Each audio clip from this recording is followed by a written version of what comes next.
رب العالمین په قرآن شریف کې فرمایي چې شیطان انسان ته سکیمونه او سازشونه جوړوي. کې د عربي لفظ د سکیم او سازش ته وایي. خفیه تدبیرونه کول، په پټه طریقه شر رسول، په داسې طریقه خپل کار د انسان نه ایستل چې هغه پې پیم نشي او د خپل کار پوره کړي. دا د انسان غټ دشمن دی. بعضې دشمن دی چې سړي له مخ په مخ راځي، د هغه نه انسان ځان ساتلی شي چې ویې ویني ډلې ته به شي دی، په هغه لار به نه ورځي. دا ښکاره دشمن. او پټ دشمن هم چې کله انساني نو بیا ممکن ده چې سړی ته ځان بچ کی، چې د هغه په ښکالو پیشي یا د هغه په بدو پیشي. ممکن ده ځان به یو طرف ته کی، یا دې به د هغه د مقابلې څه طریقه جوړه کړي چې زم د څه مقابله وکړم خلاص بشم ته. لیکن شیطان هغه دشمن دی، هغه دشمن دی چې هغه معلوم دشمن دی، چې الله وی ستا دشمن دی. ان الشیطان لکم عدوا فاتخذوه عدوا. الله وی دا شیطان ستا دشمن دی او ګورې دشمن یې وګاڼه. څه مطلب؟ که ته وایې چې یاره بعضې وخت کې دشمن هم سړي سره د څه وجې نه ښېګړه کوي، که ته وایې چې دا خو زما دشمن دی او دا کار چې په ما کوم کوي نو دی کې زما خیر دی، دی ما ته خیر رسوي، نه ګورې پام کوه، دی به دا شر درته خشتکۍ ښکلې کوي به، دا ګناه به راته خشتکۍ ښکلې کوي به، دی به ځان درته خپل کوي، وایي به چې زه ستا پردی نه یم، دی به تا ته وي در سره ښه کوم او ښېګړې به کوم، او د هغه ګناه شکل به راته د نیکۍ کوي، د ګناه شکل به د نیکۍ درته جوړ کړي. خو پام کوه ګورې اعتبار پرې ونه کړي. فاتخذوه عدوا، ګورې دشمن یې وګڼه. دی چاته به ستا دوست نشي کېدی. د دنیا چې کوم دشمن دی دروغه به در سره وکړي، که د دروغې نه روغې خو ظاهر کې به غاړه دله درکړي، روغه به رسره وکړي. دا روغې والا نه دی، که دی تاله غاړه هم در کوي، دی تاله روغ هم در کوي، خو دی روغې والا نه دی. دا زما خبره نه ده، دا د الله خبره ده. فاتخذوه عدوا، ورې همیشه د پاره دشمن وګاڼه، دا ستا دشمن دی. او دی به سکیمونه راته اچوي، په مختلفو طریقو به راځي او دی به راته سکیم اچوي او سازش به راته اچوي، پرېږدي دی نه. او الله پاک چې دی دشمن ګرځولی دی، پسې ګرځولی دی. کله چې رب العالمین حضرت آدم علیه السلام پیدا کړ، فرشتو سره د دې نه مخکې مشوره وکړه، وی زه یو خلیفه پیدا کوم په دې ځمکه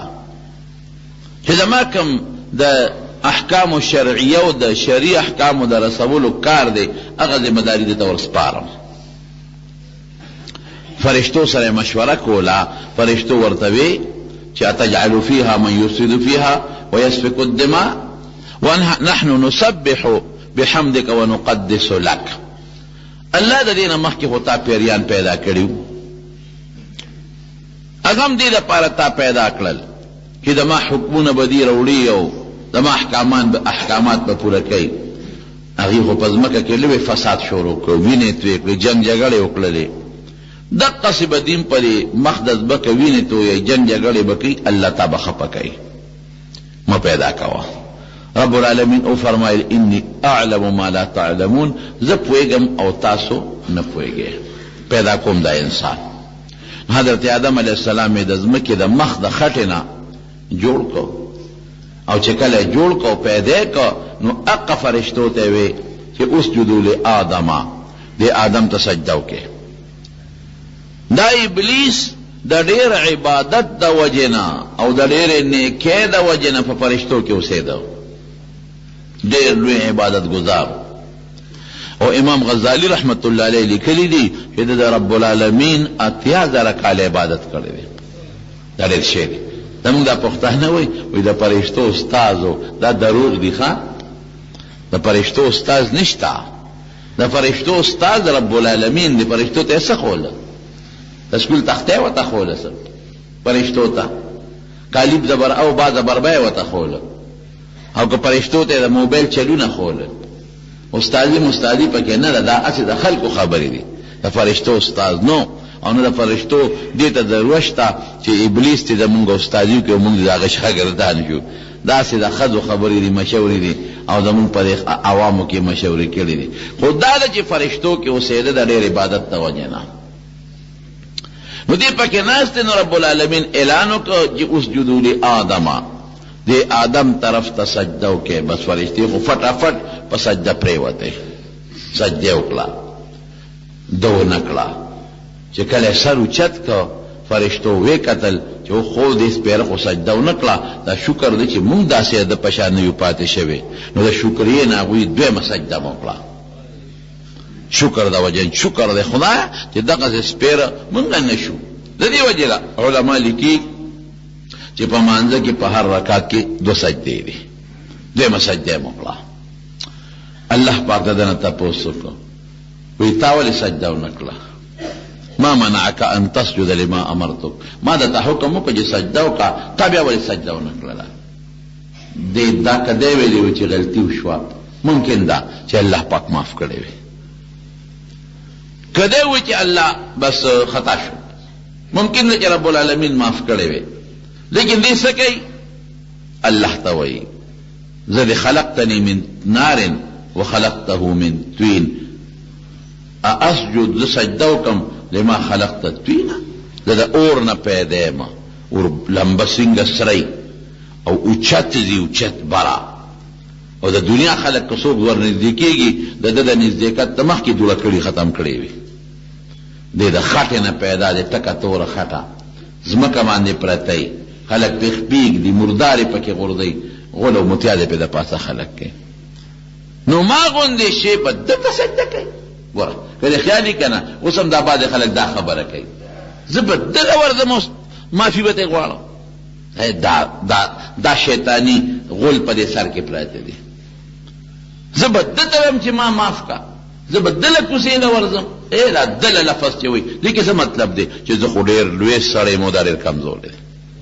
نو ګوره هېڅ پته نه لګي. بعد انسان به تا ته ډېر کمزور ښکاري او ځان به ته ډېر اوچت ښکاري، لیکن ته به د خدای په نزد د میږي برابر نه، ابه د خدای په نزد د ډېر لوی مرتبې خاوند دی. ابو جهل ته مو ګوره، حضرت بلال ته مو ګوره، به دا یو مثال وګوره. ابو لهب ته مو ګوره، ابو لهب د نبي علیه السلام د تره د تره لمبې غوندې خشته ښکلې مخ او روښانه مخ او هوښیار سړی د دنیا په باب کې، او د لوی قوم چې د پیغمبر مبارک تر شو د کم قوم خاون، او دغه رنګ ابو طالب ته مو ګوره.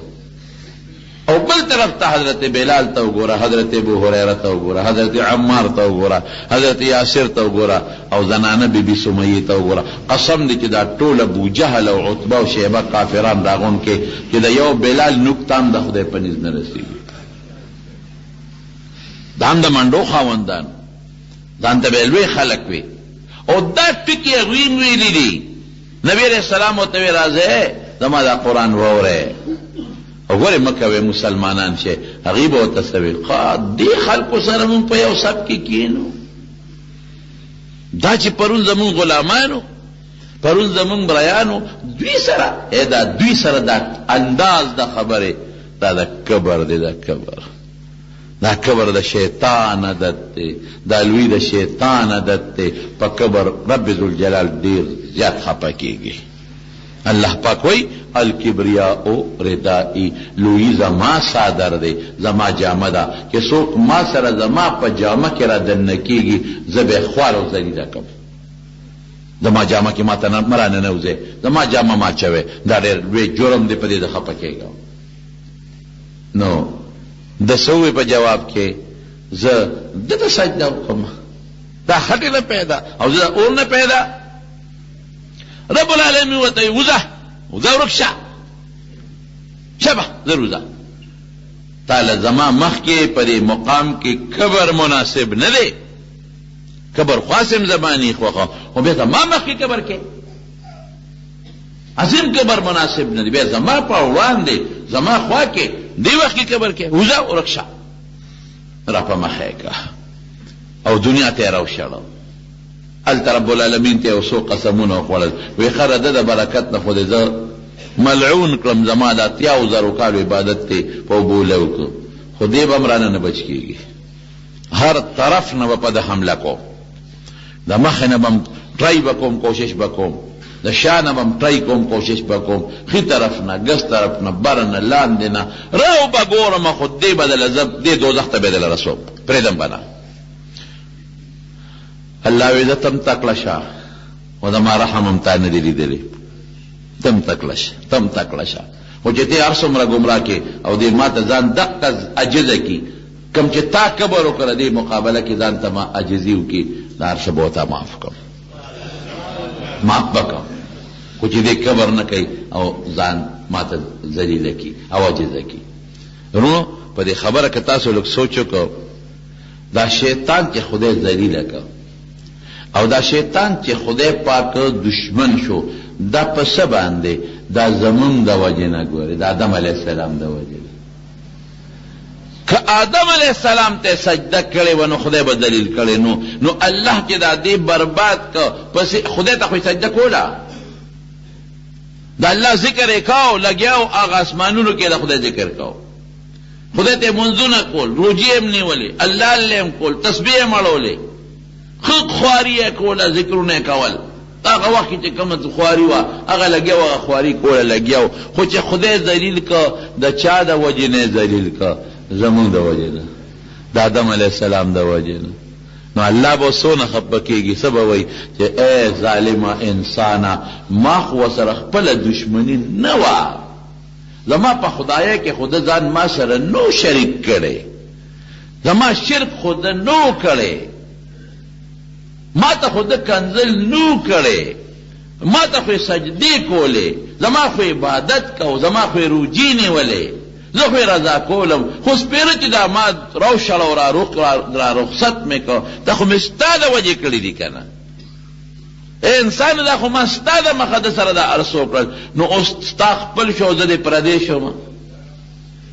رښتیا ووایه چې داسې زه وکړم یو سړي سره چې یو سړي سره زه دا یو هلکي او هغه ته هم د دې پلار قدر کوه د دې پلار قدر کوه د دې پلار عزت کوه او هغه ما ته وایي چې نیکوم زه یم ځه ورکشه زه ورسره روانه کړم او سبا له هغه پلار د هغه بچي مني او ما سره روانه کوي د دې پلار نه به زه خفه یم او که به نه یم خفه یاره وله ما خو ستا دوی سره ستا د مخه روانه کړه چې تا ته کنزل کول ما خو د ستا دوی سره ستا د مخه دشمني کړه چې تا سره دشمني کوله نو تاسو خپلو منځ کې سره روغ شودم دغسې پرېښودم هلکه داسې زمونږ د پښتانه وایي که نه وایي ګیله پړه کې پیدا کېږي رښتیا وایه که نه پیدا کېږي نو قصه اللام وایي چې ای بني آدمه ما خو ستا د نیکه د وجې نه دا دشمن کړه زما خو هر څه کول زما خو هر قسم عبادت یې کو دلته خو یې زما خبره ونه منله خو ستا د وجې نه رامنلې یعنې ما وی مونځ کوه کو به یو شان 10,000 کاله ما ته په د ځمکه سجدې لګولې دي که دلته یې زما خبره ونه منله نو د چا د وجې نه ونه منله که ما ورته چې ما ته سجده وکړه هرغړېدو یې ما ته سجدې کولې خو ستا د وجې زما خبره ونه منله ستا د وجې زما دشمن شو ستا د وجې ما سره روانه شوه نو ستا دې خپل شوې او زم پرېښودم تو دې سره خپل شوې غاړه غټه ورلې او زم پرېښودم رښتیا وایه د الله ګیله اوس دې وخت کې به په ځای وي که په بې ځایه وي په ځای وي د الله خفګان به اوس په ځای وي که بې ځایه وي د الله خفګان به په ځای وي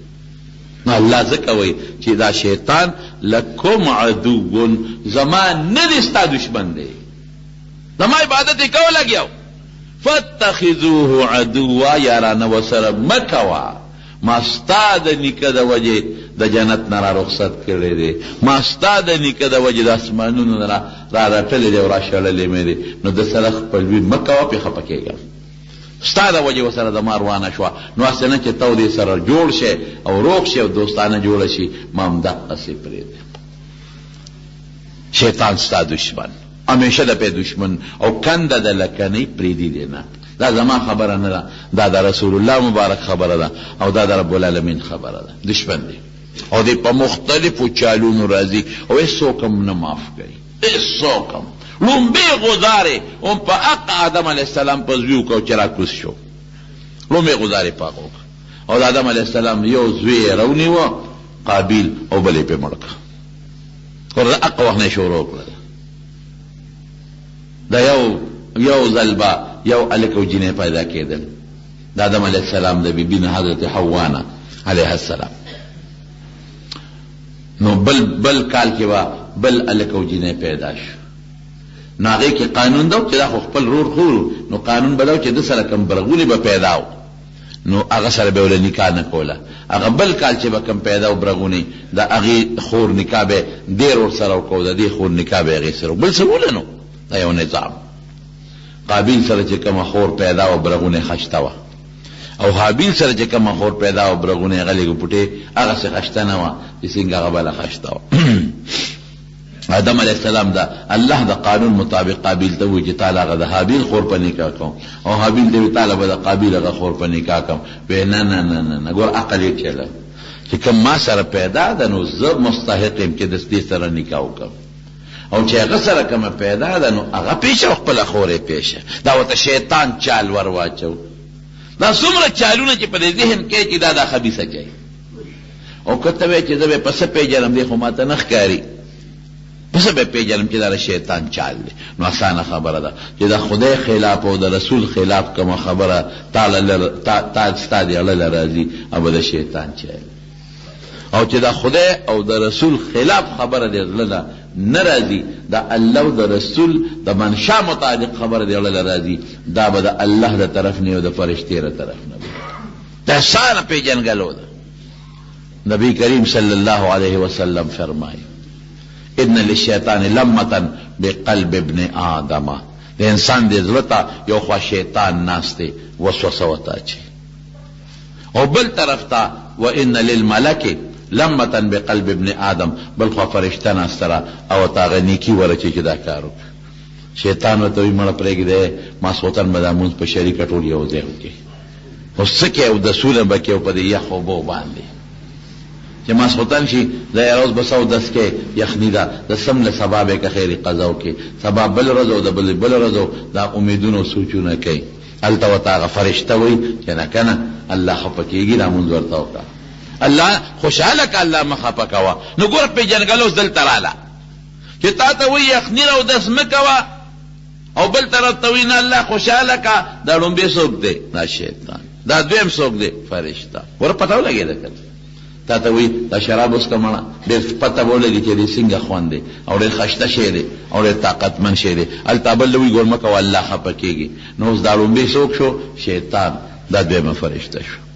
تا ته وایي دا ګناه وکړه، ګناهخوار سړی پېژني، بس لنډه خبره دا ده، دا ګناه وکړه، دا به شیطاني. او چې بل طرف ته وایي مې کوه، دا به فرشته. نو مونږ به د فرشتې هغه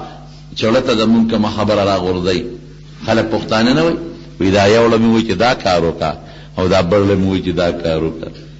نو زړونه خو دوه نه دي، زړه خو یو دی، خو دا زړه یو طرف ته چې مایل شي دا ورته شیطان وایي داسې وکړه، زړه بل طرف ته مایل شي دا ورته فرشته وایي چې داسې وکړه. نو بس لنډه خبره شوه چې کله د ګناه او د نیکۍ خبره راشي نو ګناه به نه کوو، دا مونږ ته شیطان راغورځوي. نیکي به کوو، چې کله د نیکۍ نه منې کوي نه به یې منو، چې کله په ګناه ورچوي نه به یې منو. ولې؟ ځکه د ما دشمن دی، او ما ته رب العالمین ویلی دی چې دا ستا دشمن دی فاتخذوه عدوه. دشمن په نظر ورته ګوره، د دوست په نظر به ورته نه ګوره. او د هغه چالونه دي که نه، دی به دله په داسې لارو راتاویږي، په داسې لارو چې پرېږدي دی نه. لومبی درد یې په قابیل وکړو. قابیل لګي شو، هغه ته هلکې دا ور واچو چې دا خو ستا خور ده او ته مستحق یې چې د سره نکاح وکړې. خبره نه کېدله، بیا ورته په لکې دا ور واچول. ګوره اوس دا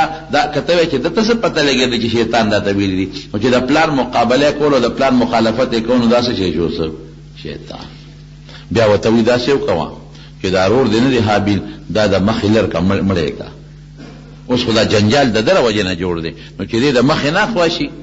نو جنۍ به پاتې شي، بل څوک به یي نه، نو ته به په نکاح والې. اوس ګوره دا ورته په ساده شپړه کې راغی، دا سکیم یې ورته جوړ کړ. اوس په دې تم پوه شه چې رور وجل څومره لویه ګناه ده، څومره لوی جرم دی. نو دا د خدای له طرف نه کېدی شي؟ نه، دا د شیطان د طرف نه کېدی شي. اوس هم ډېر خلک داسې کوي وی راشه دا پلان کې د مخه لرې کړه لار به راته کولاو شي دا سازشونو سکیمونو دا ورته شیطان په دې زړه کې اچوي ور واچوه دا سازش د مخه نه لر کا میدان به راته کولاو شي بیا وروسته ستومانې بیا ویره دا مې څه غلطي وکړه ځکه خبرې خو پټې نه پاتې کېږي پښتانه وي دیوالونه هم الوي خبرې کم ځای نه پټې پاتې کېږي او که د انسان نه پټې کړي نو ته د خدای نه پټولی شي نه او داسې به دې راونیسي په دې دنیا کې داسې به دې ومږي چې چل به در بیا نه درځي قابیل لګي شو او خپل لور حابیل یې غریب مړ کړه نو چې مړ یې کړه نو هغه جینۍ والا بیا هم حرامه وه حضرت آدم علیه السلام ورته ما سوال نه پیدا کړي چې دا جینۍ تاله په نکاح درکړه نشي کېدی ستا چې بروستو بل رور پیدا شي ابې په نکاح اخلي خو ته نشي اخیستی سکیم یې وکړه رور یې مړ کړه خدای هم خفه کړه پلار یې هم خفه کړه نظام هم ټول خراب شو او مسله هم حل نه شوه چې رور یې مړ کړه اوس دې وخت کې ستومانتیا شروع شوه اوس چل نه ولې چې رور سره څه وکړه کله به په اوږه یو خوا ګرځو کله به بل خوا ګرځو کله یو خوړو کله بل خوړه قرآن شریف کې رب العالمین فرمایي دوه قارغان خدای راوستل دی ورته ګوري یو قارغه ټک شو چې دا بل یې مړ کړ نو بیا څه چل وکړه په مخوکه او په پنجو باندې ځمکه کې کنده وویسته شګې لرکولې او قارغې په مخوکه راوسته او په کنده کې ورغورځاو او خاورې پرې د پاسه ور واچولې بس د خو ستومانتیا شروع وکړ یا خدای دا مې څه وکړل ګناه مې وکړله ولې علما لیکي وی د دې قتل نه مخکې چې څومره بوټي نو میوهدارو چې څومره بوټي ټول میوهدارو او یو بوټي داسې نو چې د هغې میوه دې ترخه وه د ټولو بوټو میوې خوږې وې خو چې کله دا قتل وشو نو د ډېرو بوټو نه خدای پاک میوې ختمې کړې لاړې او ډېرو بوټو میوې ترخې شوې او ډېرو بوټو کې ازغي او غنې پیدا شوې دوی داسو شو او دې وخت کې حضرت آدم علیه السلام حج ته تللی هغه چې دا انقلاب ولیده چې بعضې اوبه ترخې دي او بعضې خوږې دي او بعضې ترخې شوي دي نو دا به څه چل کېږي دا انقلاب یې ولیده نو تپوس یې وکړه جبریل علیه السلام نه چې دا څه شو وی دا د یو زوی لګېدلی دی هغه بلې درته وجلی الله پې دونه خفه شو د مسلمان په قتل رب ذوالجلال ډېر زیات خفه کېږي الله وی د مسلمان په قتل دومره خفه کېږم دا برداشت نشم کولی او دا برداشت کولی شم چې دا ټولې ځمکې او اسمانونه غونډ ورواړو مو دا ختم کړم د انسان نه بغیر که دا ټول غرونه او ځمکې او دریابونه او اسمانونه ټول دړې وړې کم که نه نو په دې مې دومره خفګان نشته لکه د یو مسلمان په مرګ قتل چې څومره خفه کېږي نو دی بیا غریب ستومان و چې دا را نسو شو اوهو د قارغه نه هم زیات قمقل او ناپویه شم هغه له خو ضرور د خخولو چل وردي ما له ضرور د خخولو چل هم نه راته نو ورو ستومانتیا شروع شو شیطان خو لاول دی په ګناه ور واچوي نو بیا دې یری اوس به ویسه کې مرد باندې وکړي نو چې مړی وکړي نو بیا درته اوس به څه کې نو بیا دې منډی وایي تماچا ټوپک کې لاس کې لکه دومره باتورس منډې سره پاره وي اوس غلې سره پاره ته خو نر وې که نو اوس غلې پولیس والا راځي او په کور کې دننه ولا بیا ګرځي دا څومره شرم دی چې پولیس راځي او په کور کې دننه ګرځي او بیا ولا بلستان کله یو خوا غورځي او کله ولا بل خوا غورځي نو هغه نرتوب دې څه شو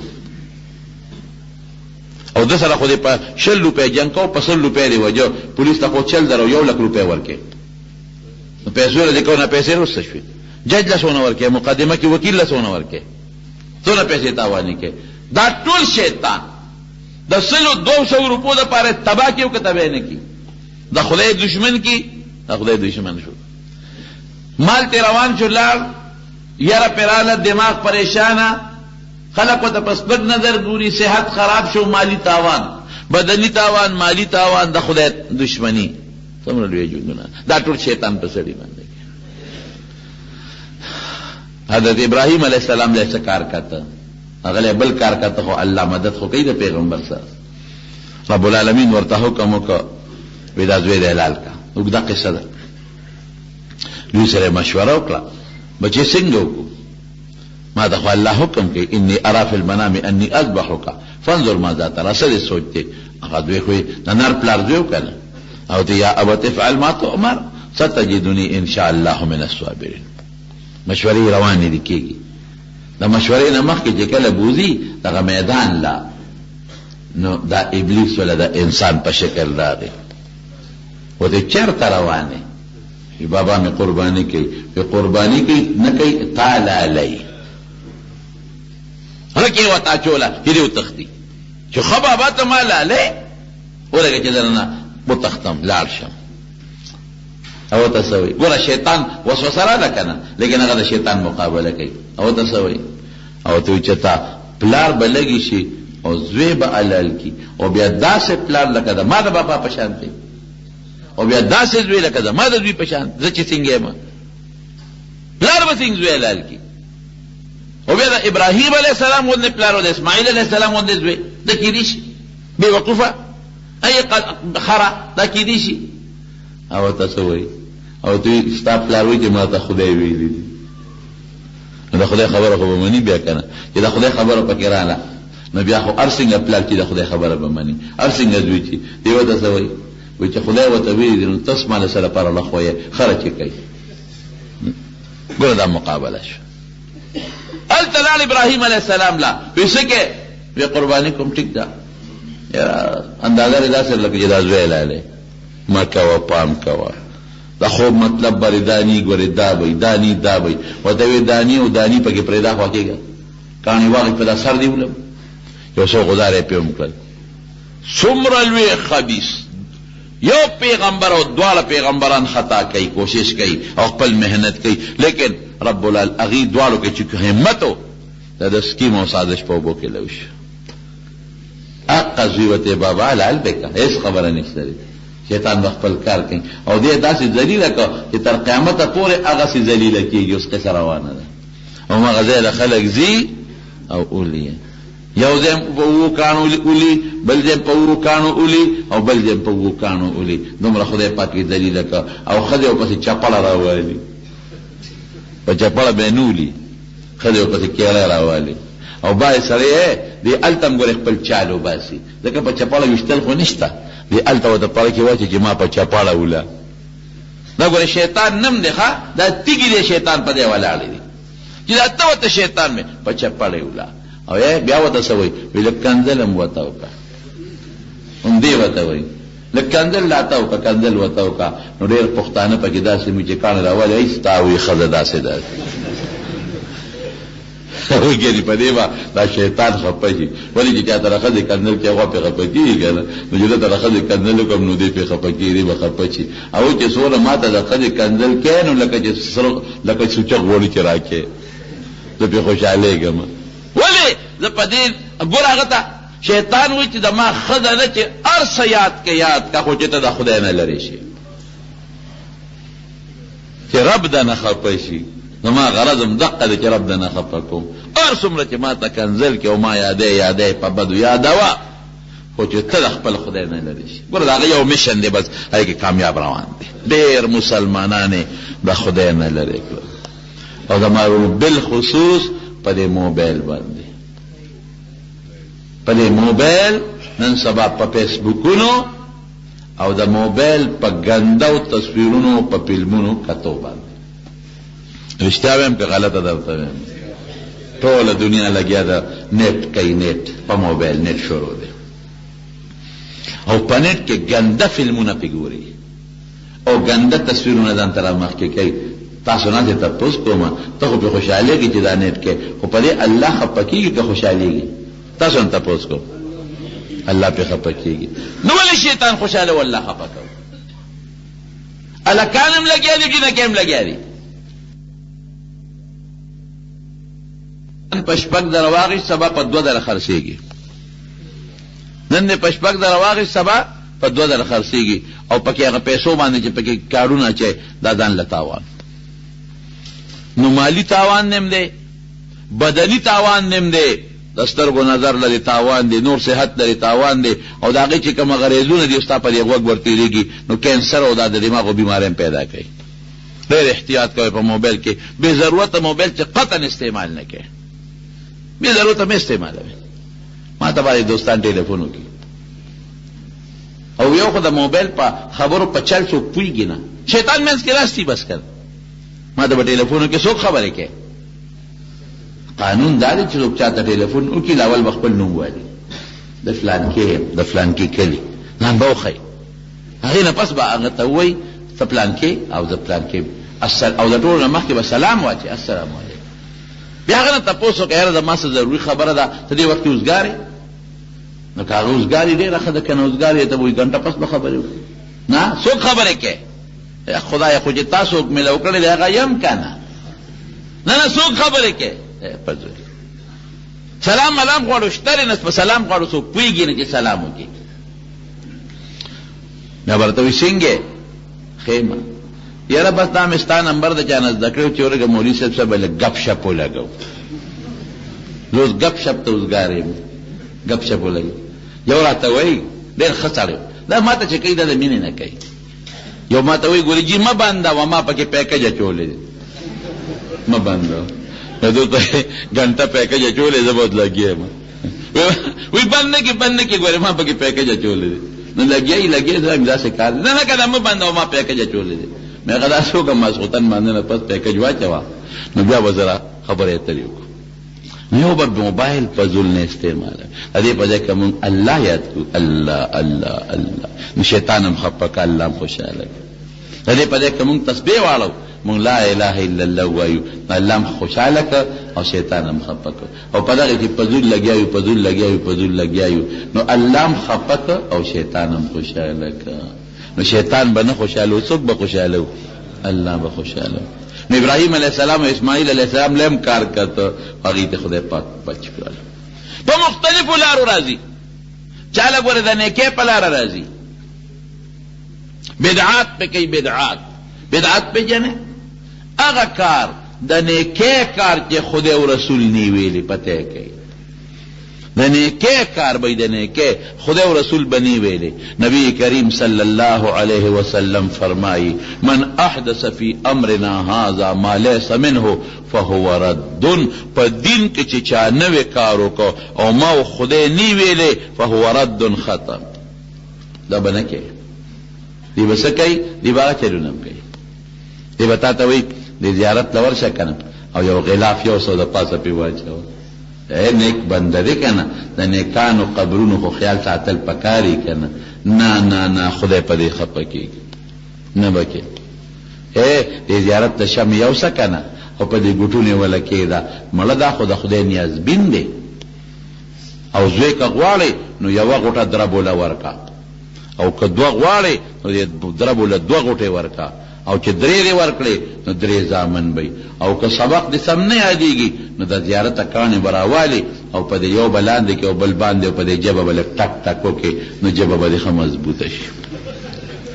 دا ورته شیطان ورچوي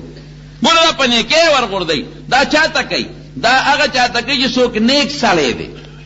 هغه ته وایي شابه دا کار وکړه تکړه شه دا مالګه یو څه که نه دی زیارت له ته به هم پکې وسټې او خلقو له به هم ورکې. خدایا نبی کریم صلی الله علیه وسلم د دې ټولو خبرو نه منع کړې ده وی دا به نه کوي قبرونه به نه پخوي د هر چا چې نه به پخوي بلکل به نه خبره او په قبرونو به دا چراغان او دا شمع به بلکل نه کوي. نبی علیہ السلام منع کړې ده نه به حضور پاک وي. نو ته پکې تا ته شبهې راچوي او تا ته دلایل په زړه کې وایي نو ته به شیطان دلیل منې که د پیغمبر مبارک به منې او قبرونه به نه ډولې کې غلافونه او بر پاسه ناچې صاحب په پنجاب کې وزیر اعلی او وزیر مذهبي اموري او غلافې نیولې او د دنیا خلک ورپسې وي او په زیارت ته پاسې اچوي څه کوې ورته روش. زما قسم په خدای زه تللی وم د سید علي هجویري رحمت الله علیه هلته په څه کار مې په اردو بازار کې نو ما جومات کې مونځ کاو منزله ورله میده دا مونځ به مو کو او ډېر لوی نیک سړی دی سید علي هجویري دا خلک ورته دا تاګنج بخش صاحب وایي رحمت الله علیه. نو مې زه هغه له به م ورشو زه الله درته ګواه کوم په جومات کې ناست یم او په دې منبر ناست یم چې یو سړي په جومات کې قبلې ته شا کړې او د هغه قبر ته سجده ولګوله دقه سجده ولګوله دا د ګوره الله شاهد که ما په خپله یو د خلکو اورېدلي ده نه ما په خپلو سترګو لیدلي دي په دا سترګو جمعې ورځ ده ته مې وې دروغ ده تلوې اوس دا د تله کې څه وایي چې وکه ورته سجده چې الله خوشحاله شي ګوره شیطان په دې چې الله هغې تبه یې ورکړي نبی کریم صلی الله علیه وسلم فرمایي لو كنت آمرا احدا ان يسجد لأحد کما دا حکم چاته کولی چې ته سجده وکړه چاته د الله نه علاوه لامرتو نو ما به حکم کړو سړي ته اخذت المرأة ان تسجد لزوجها چې خپل خاوند ته سجده وکړي ما نه علاوه که بل چاته سجده جایز وي نو ما به ښځې ته ویلو چې خاوند ته سجده وکړه خو ما نه علاوه بل چاته به سجدې نه کوي اوس په دې لاره راتاو شو شیخ صاحب له په دې لاره راتاو شو ملا صاحب له په بله لاره راتاویږي زمیندار له په بله لاره راتاویږي دې کله یوې کوي که نه او د پردې پولې خواته شي ورته ویله غوندې یو فوټې داسې ورړمه کړه اوه او چې یو بخور له لاړ شي او د ټیم 5 بجې شروع کېږي نو دې مړی زمونځ به وکړو لږ په وخت به وزګار شو دا پردی اوبه یې مونځ به وکړو دا پردی اوبه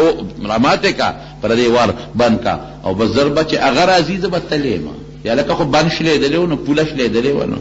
مونځ به وکړو مانځه دپاره پردی اوبه ووه الله اکبر هر چا لره روان دی په خپله لاره وردي وله هر چا خو کوشش دا کوي مالدارۍ دې خو خدای در باندې خفه کوي مالدارۍ دې خو الله در باندې خفه کوي هر څه در باندې کوي خو دقه یو مشن دی شیطان چې رب در باندې خفه کوي او پرې دې شرمۍ دی بیا دنیا کې دې شرمۍ یو سړی هغه به اعوذ بالله من الشیطان الرجیم اعوذ بالله من الشیطان الرجیم دا الله په د شیطان نه امان نیسم شیطان ولې د انسان په شکل راغی وی دا چا نه امان نیسي وی دا د شیطان نه و څه چلې کړی دی وی مونږ یې غر کړو ته څه چلې کړی دا دومره ګناهونه چې مونږ کوو غلا کوو ډاکه کوو پردې مال دا ټول د دې سپېره د لاسه مړوي په قلار کې نه یاره وی دا شیطان یم هغه سړی ورته وایي پتا ما څه ګناه کړې ده وی دا ټول غلاګانې چې مونږ کوو دا بدعملۍ چې کوو دا هر څه چې کوو وی تا چې پرون شوتل ریبه پردې او پڼ دې ته وتړه او په سر دې اوچت کړ نو ما د لاس کې لوړ در کړی دی ما درته پڼ په اوږه کړی دی چې ته راوړه تا چې بلو پردې کنډر کو ما رمبې در کړو چې دا خښته وباسه تا چې بلو په مسلمان ډس کو ټوپک مې لاس کې در کړی دی کارتوس مې پکې ورته اچولي دي په ماشه مې د لږ ګوته راښکلې ټول رضالتونه په خپله کوې یادوې مونږ شیطان سره به څوک مناظره کوي هر څه په خپله کوې ګناه په خپله کوې ډز په یو بل په خپله کوې زناګانې په خپله کوې غلاګانې په خپله کوې فیسبوکونه په خپله کوې اوس هلکه رښتیا خبره ده شیطان چاله موبایل په لاس ورکړي چې په دې کې پردو ښځو ته وګوره نه نو ټول هر څه په خپله کوې یادوې مونږ سړی حیران کړ وی لکه ستا پکې څه نشته وی د ما صرف ګوته راښکل دي وی ګوته راښکل څه معنه وی راځه زه درته خپله ډیوټي م ښیم او ستا غم درته ښیم یو دکان ته یې بوته دکاندار له چا شات وړي روړي خرڅولې شیطان د هغې نه یو ګوته راواغېسته او په دیوال یې داسې ومږله هغې له چېرته چرمحکۍ یا څه کربوړي مربوړي راغی دې دکاندار پیشو ساتلې وه خو به کچه دکانونو د مږو دپاره هغې په دې کربوړي ور ټوپ کړی دې ګاک سره سپی راغلی و هغه سپي په هغه پیشو حمله وکړه چې حمله وکړه دکاندار چغې کړی ګاک ته ویې خوارشي سپی دې قابو که زما قیمتي پیشو یې راله ماته کړه هغې غریب کې تر څو سپی راښکه نو سپي بیا پیشو خنې ونې کړې وه بس دکاندار توره اوچته کړه او ډس شو چې هغه سپی یې ووه ګاک پې خوار چې دا خو زما قیمتي سپی دی دا دې څه وکړل هغه توره اوچته کړه او دکاندار یې مړ کړ د دکاندار رونه رالل او ګاکې مړ کړ شیطان ورته وی ودرېدل ټول دا ما وکړل که دا تاسو وکړل تورې خو ما توره لاس کې دې سړي له ورکړه چې دا وهه بل ته مه وایي چې دا وهه ټول چلونه م په خپله وکړل ما خو صرف ګوته راښکه هغه وی خدای دې تباه کړو چل خو دې ټول په دا ګوته کې وکړل او یوازې ګوته نه ده بیا پړه کې ورچې چې شا به دا سپی مړ کا خله ته هلته بل ناست دی یو کس ګوته راکاږي بل هلته هلته ناست دی بل د بل ته ناسته بل د بل ته ناسته یو یل ته نه تیاری په دنیا کې هم د مونږ په شرمونو شرمول قسم په خدای درته ویلی نشم خدای شیطان مونږ ډېر رسوا کړو ډېر زیات یې ذلیله کړو یو خبره به کوم دی پورې یو سړی مشر سړی په کټ کې به متیازې کولې نو ښځې ورته وایي چې سړی بس یې که اوس خو دې بچي و نو سیو شو هر وخت سهار زه ستا تولی رالم په دې تار د پاسه په دې پړي د پاسه اچوم نو زه ټیک ته مخکې کړې کولې اوس خو دې د انګیان دې کور ته راغلی هغه وایي یخه دې زه څوک یم فقط سوی نه کوم خو شیطان راشي او ما ته وي دلته متیازې وکړه نو ویې کړم وی ښه دا راباندې شیطان کوي وی او ګوره دومره اهم سړي سره دوستانه ده او ته بیا هم کار نه لي وی څه کار ته والم وی که بېګاله دره راغی نو ورته داسې ووایه چې ټول عمر دې راباندې متیازې وکړې او نن به را د خزانه ګورې د پیسو دومره سړي سره د یارانه ده او ته څه فایده نه دا وی ښه داسې به وکړو چې د شپې وله راغی وی متیازې وکړه راځه دې لوړه باندې کښېنه بس یې که بلا متیازې راباندې ټول عمر وکړې نن به راته خزانه ښې وی ورش نامې راځه چې خزانې لري ګوتې نه یې ونیوه دی خو خوب ویني که نه ګوتې نه یې ونیوه نېغې بینک له بوته وی ها دا پیسې دې راغونډوه بلا پنډې وتړه چې پنډې وتړه دې څنګه را روان شو نو څوکیدار یې پرې راویښ کړ چې څوکیدار یې څنګه راویښ کړ اوس دې وایي په کمه وځما وی داسې وکړه دیوال ته ټوپ شبه دروازه کې یو څوکیدار ولاړ دی په هغې خو نه شي دې غریب دیوال ته ټوپ کړی څوکیدار ته وایي خپې نه ونیسه اوس د ده پیسو پنډ په شا دې بره زور کوي او څوکیدار یې د خپې نه لاندې راکاږي وی خدای دې بې خو باسه هم دې راباندې پیسې راوچتې کړو هم دې هغه خبیث راویښ کړو اوس څوک یم وی غول پې د پاسه وکړه په بله طریقه خو ته نه شي بچ کېدی غول پې وکړه نو پرې به دي خو چې د غرض ورکړه که نه او راویښ شو نو کټ کې کړي هغه خوب لیدې که نه کټ یې لړلی ښځې ورته وایي ستا خدای بې خو باسه نور خبرې تشي متیازې کولې نن خو دې راته ټول کټ لړلی دی ای ښځې خو یې تا وایي چې شیطان نه خزانه وغواړه سړی رسوا کوي زما قسم په خدای ډېر خلک یې رسوا کړل بېعزته یې کړل څومره خلک بېعزته کړل خلک یې د حیا نه خلاص کړل په خلکو یې تبۍ وکړه تبۍ د شیطان خلک یې خلکو سره د سترګو د لګولو شان پرې نه ښود د دې رذیل د لاسه او موږ یې بیا هم منو نو رب العالمین قرآن شریف کې فرمایي ان کید الشیطان کان ضعیفا دا سکیم یې ډېر کمزوری دی ته به چې څنګه کمزوری دی نو دم درته مه وښه وکنه چې کله دوه خبرې د لړله راشي یو د نیکۍ او بله د ګناه د نیکۍ هغه کوه د ګناه مه کوه چې کله مړله وسوسه راله چې دا کار کوم او د ګنۍ بس مه کوه دا کار مه کوه د نیکۍ وي مېمنه دې کې څه ته خو دله معلومات کو لږ صبر کوه ګن تلوار ولې کوې نبی علیہ السلام مبارک فرمایي وی تأني چې کم سړی په کار کې سوچ او فکر کوي دا د الله رحمت دی او چې کم سړی تلوارګن دی او جذباتي دی دا د خدای قهر او د خدای غضب نو بس په دې به خبره بس کو غالبا چې لکه چې باران شروع شو ساس کې شاته مرګرو تباله غوندې تکلیف وي نو اوکې الله مونږ شیطان د چالونو نو سر دی